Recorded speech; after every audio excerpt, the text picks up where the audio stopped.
tonight, please welcome to the stage Mr. Clark Peterson. Yeah! Thank you. I want to thank all my opening acts. It's great to be here in Novato, or as they say in Tiburon, the ghetto.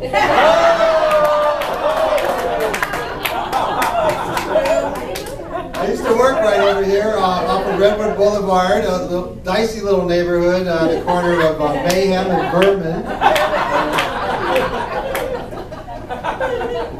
So what'd you guys pay to get in tonight? $10. $10? $10. You get like 8 comedians for $10. That's like what? $1.02 a comic or something? All right. Do the math. That is great value right here. And I'm going to give you my $1.50 show tonight. So you're going to make a little extra bread on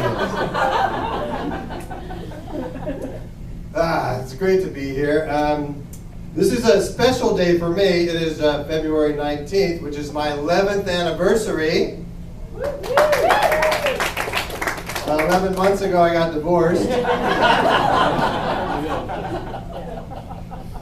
Yeah, I should have seen it coming, you know. I mean, and there were signs. As I look back in hindsight, there were signs. Like, I probably should not have rigged the bathroom scale to show an extra 10 pounds. That was dumb. Okay, I admit that was dumb. One day she said, "My body is a temple." I said, "What is it? Is there going to be some kneeling involved?" I was hoping.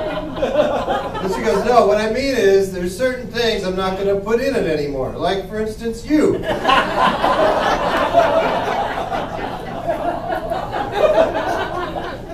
We had little nicknames for each other. I called her Scooter Pie. I heard her talking on the phone one day to one of her friends, referring to me as the flesh-eating bacteria.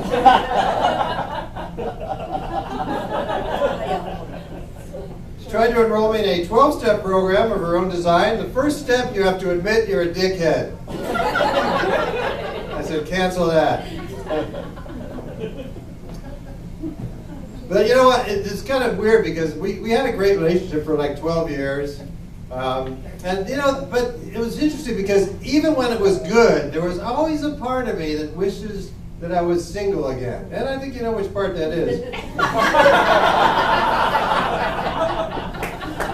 My bank account, I don't know what you were thinking.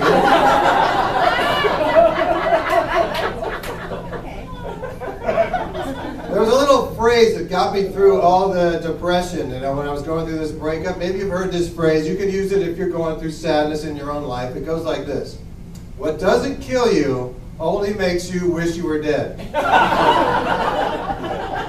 Try that one.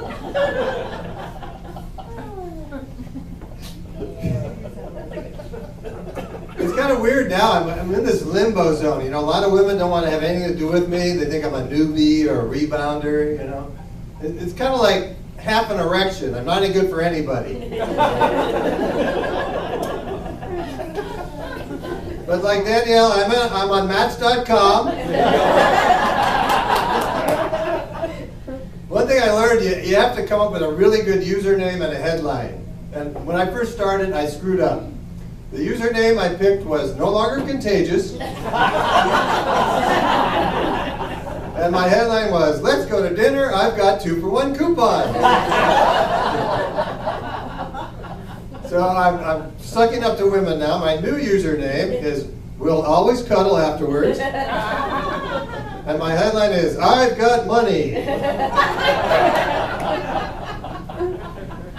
If you've been on Match, you know they have these columns of attributes. You can look at them at a glance and tell if you match up, you know, if you're compatible. You can go like, oh, I have a pet, she has a pet.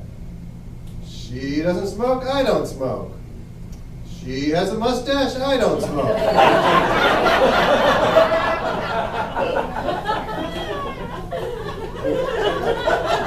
Sometimes it's not exact. But I am dating again, although I have taken a vow of celibacy. It's a vow imposed upon me by the women I'm dating.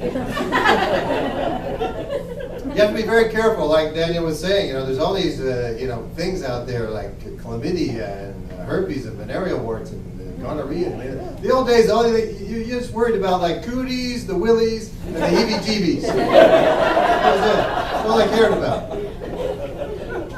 I called up this one woman, and she said she lived alone. Her name was Susan. I said, and this guy answered the phone, this real deep voice, and I go, "Oh, is Susan there?" And I hear, "Speaking." Click. I dated a few very nice ladies. I should tell you about a few of them. There was Rhonda, black lady. Dated a few times. Then, it just wasn't working, so we went our separate ways very amicably. And she wrote me this email, she told me I was the hunkiest guy she ever dated. You spell hunkiest with an O, right?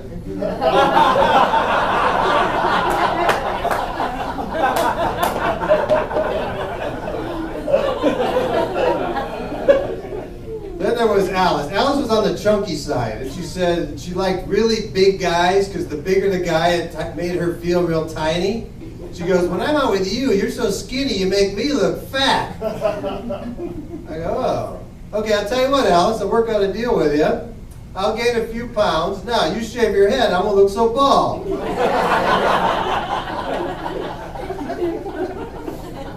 Talking to this one woman about our ancestry and our ethnic backgrounds, I told her I was mostly Danish. She goes, "Well, I'm like English and Irish and German." She goes, "I don't have any Danish in me." I said, "Would you like some?"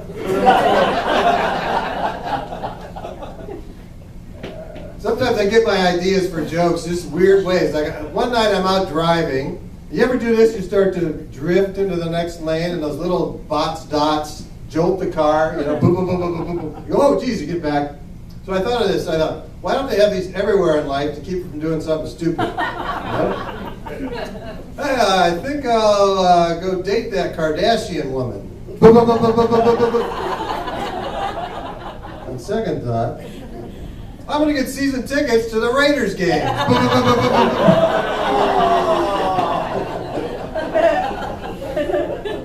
Hey, I'm going to go down to Ghiringhelli's and do some comedy. Boom, boom, boom. Okay, thanks a lot. Good night.